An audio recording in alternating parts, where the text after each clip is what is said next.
Hello, and welcome to this fourth in our series on the Dead Sea Scrolls. In the first few videos, we discussed in turn the discovery and the history of these scrolls, the sectarian scrolls, or those documents created to describe the practices and the beliefs of this particular community, and also the biblical texts, those copies of books from the Bible that were found amongst and made the major part of these Dead Sea Scrolls. Links to each of those videos can be found in the description below, and we encourage you to check those out if you'd like to find out more about those topics. And today, in conclusion, we're going to look at the overall importance of the Dead Sea Scrolls, and also to explore the new finding that has come out just in the last couple weeks of Dead Sea Scroll documents that have been uncovered for the first time in the last 60 years. So thanks for joining with us today, and let's get right into it. In reflecting on the importance of the Dead Sea Scrolls, the most prominent question is, how does this affect my Christian faith? How does this influence what we believe about God? And the truth is, not to simplify things, but the overall finding of everything that we found among the biblical texts, among the archaeological findings of the sectarian scrolls, everything that's been found has no real bearing on any article of the Christian faith. That is, the material that's been found does not change in any substantial manner the basic teachings of Christianity or of Judaism for that matter. The texts themselves vary in slight ways from the Masoretic text, or the official Hebrew version of the Bible that was really finalized between the 6th and the 10th centuries AD. But the variances that do occur are of such a minute quantity and nature that they have no real impact on our faith today. That is important in itself, however, as it confirms the antiquity and the reliability of the Old Testament that we use today. And that is probably the most important thing that's come out of this Dead Sea Scroll discovery, the material confirmation of the reliability of the Old Testament scriptures we use today. However, there are other features of these Dead Sea Scrolls that are helpful to us in other ways and are therefore important. Firstly, they teach us a fair bit about the Hebrew language. Going back through the centuries, there is a relative lack of actual documents written in Hebrew. These documents were written in the period about 300 BC to roughly 70 AD, and prior to this, there is relatively little written documentation from this period in Hebrew. Before the creation of these documents, that is prior to about 300 BC, there is a small amount of documentary evidence, and after this, especially in the later part of the first millennia, a substantial more amount of Hebrew documentation begins to be available to us. But from this period, right around the time of Christ, there is truly only some inscriptions in stone and so forth, and essentially nothing in manuscript form that we have available to us of the Hebrew language. And so this huge find of nearly 1,000 documents, most of them written in Hebrew, gives us a better understanding of the Hebrew language itself, especially as it was used here at this period of time. For example, these scrolls are of ancient biblical texts as well as contemporary writings. And in comparing these against each other and also comparing them with later manuscripts we have in Hebrew, we learn about, for example, spelling, the varieties of ways that words were spelled in Hebrew. In English, for example, there are a variety of ways that we can spell words. For example, neighbor can be spelled a couple different ways. Anesthesia, canceled. So if you've been canceled, you could write that to your friends in a couple different ways. And this orthography or study of spelling is enhanced by this wide array of documents that we have available to us here in the Dead Sea Scrolls. So too of handwriting, known as paleography. There is in languages a progression of how scripts are made by hand. For example, the recent debate about cursive writing illustrates this, of how writing changes over time. And so too in the Hebrew language, this finding fills in a big gap that we have in the progression of Hebrew handwriting and gives us a better understanding of Hebrew handwriting and script overall. Likewise, these various documents have given us some greater insight into pronunciation, how these words, especially by examining their various spellings, were pronounced in their day, or at least at this period of time. And two, we have some deeper insight into Hebrew grammar utilized in this particular location, and we have a more concrete understanding of the process of bookmaking, hitherto only understood from rabbinic descriptions in literature. Now we have actual artifacts that give us a better sense of how these ancient books in the Hebrew language were actually put together. More important even than our understanding of the Hebrew language that these Dead Sea Scrolls bestow on us, however, is a deeper insight into Jewish history at this period of time. These texts, again, were written from roughly 300 BC to approximately 70 AD. And while much of our information of this period comes from contemporary historians as well as from the New Testament, these documents and this archaeological site give us a different vantage into life in Palestine at this time. For example, it gives us direct insight into a school of Jewish thought at this time. Readers of the New Testament see how Jesus and his followers interact with Pharisees and Sadducees, two schools of Jewish thought, and a deeper understanding of their beliefs and practices are given through these New Testaments.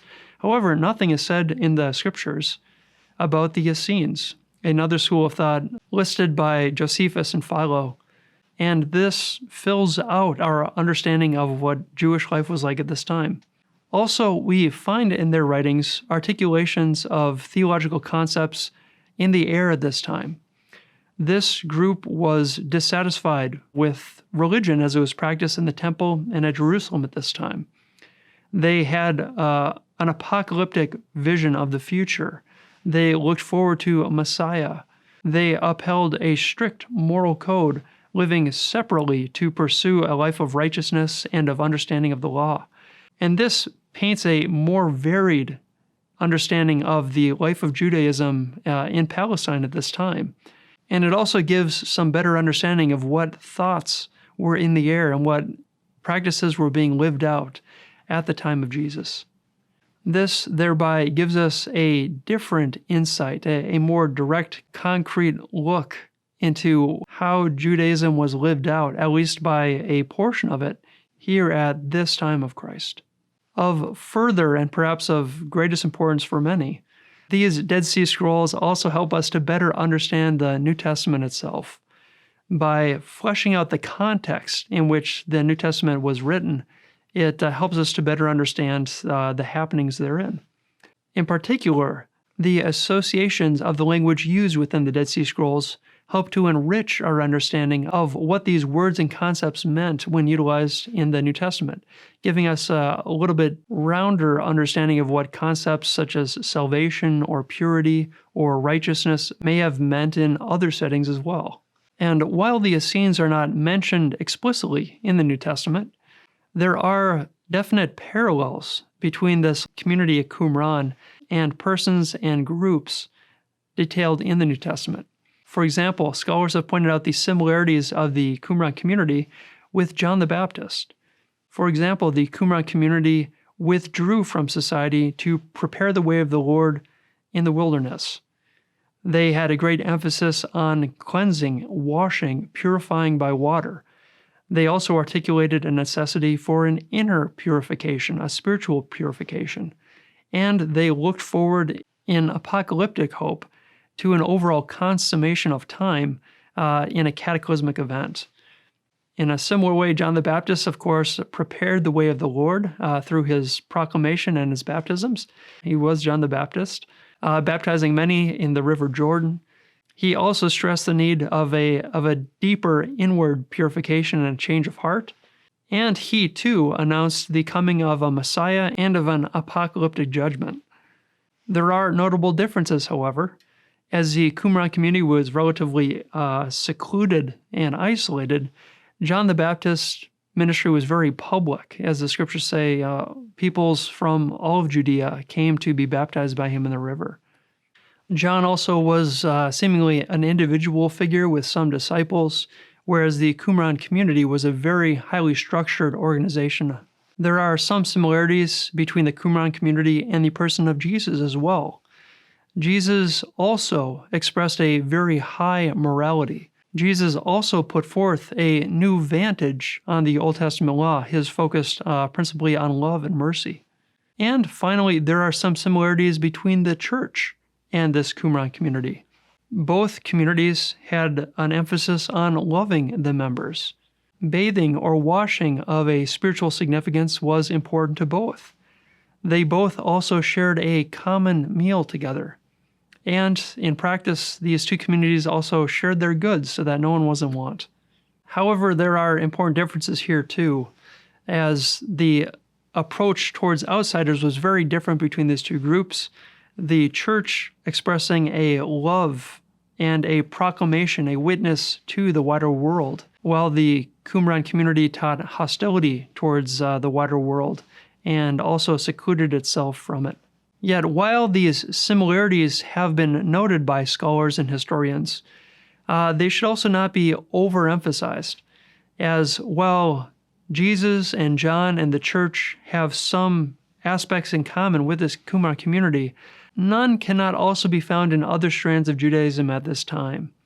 That is, there are no things that are common to these two groups that is not also common to the overall Jewish background in this period. And while John the Baptist, for instance, may have known of or even known directly this community, it seems more probable that there was really no direct connection between John the Baptist or Jesus or the church and this community, even though it can't entirely be ruled out. Yet, while it's possible there may be some connection between the content of the New Testament and this Qumran community, it must also be appreciated that this group or these ideas or these practices are not identified by name anywhere in the New Testament, and they can be understood in full without any connection being necessitated or assumed. And so, in conclusion, regarding the importance of these documents, the Dead Sea Scrolls help us to better understand the Judaism of this time. It gives greater insight into the Hebrew language, and it also reveals interesting resonances with the figures and the teachings of the New Testament, both in their similarities and in their contrasts. But while this important discovery does help round out our understanding of the context, and perhaps informs our faith a little bit thereby, it must also be said that the writings themselves have no material bearing on the Christian faith, and the understanding of the character and the will of God and of the importance and the uniqueness of Christ is not at all affected by the contents of these Dead Sea Scrolls. However, we don't want to speak too soon, as just in the last couple weeks, the Israel Antiquities Authority announced the discovery of additional documents here in this area. This is the first document finding in the last 60 years near the Dead Sea, and this indicates that indeed further treasures may still be buried in the caves and in the sands of this area. In 2017, an archaeological expedition was launched to further explore some caves on the west side of the Dead Sea in response to concerns about potential looting and under the possibility that further artifacts may still be housed in them. This search was ultimately successful, as they uncovered in a previously excavated cave, known as the Cave of Horror, a number of important artifacts. There was found an assortment of coins from the Bar Kokhba period, some scraps of fabric, parts of sandals, some spear and arrowheads from the period, and even a hair comb for lice. Furthermore, there was discovered the mummified remains of a child. While nearly 40 skeletons had already been found previously here in this cave, these remains seem to be from a previous inhabitation dating several thousand years before the old skeletons and is estimated at approximately 6,000 years old. There's also been found a basket recognized as the oldest basket ever uncovered here on Earth. This is a valuable and extraordinarily well-preserved artifact from the past. And also of importance was found portions of 2 Old Testament books as well, these copied in Greek. These passages from the books of Zechariah and Nahum give us further biblical manuscripts from this area. What does this finding teach us? Well, it's helpful to know that this cave that was further excavated just recently is separate from the caves near Qumran.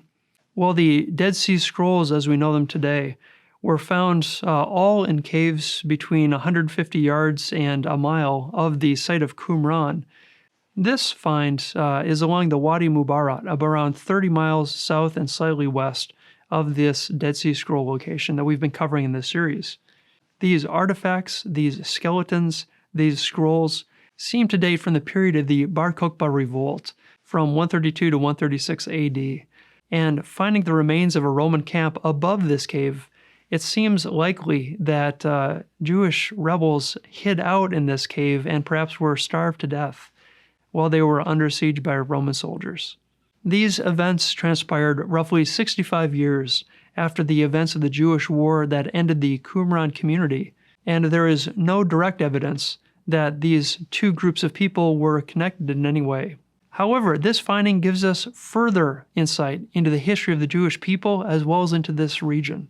And the portions of biblical manuscripts, though only in small portion and not paired with sectarian documents, nonetheless also adds to our understanding of the transmission of biblical documents here at this time. I would say that's it on the Dead Sea Scrolls, although of course now we'll have to see. But thank you for joining with us in this series. Feel free to check out the other 3 videos for some more in-depth information. Links to those videos can be found in the description below. But thanks for joining with us in this exploration of the Dead Sea Scrolls. May God bless you, and I hope you have a wonderful day.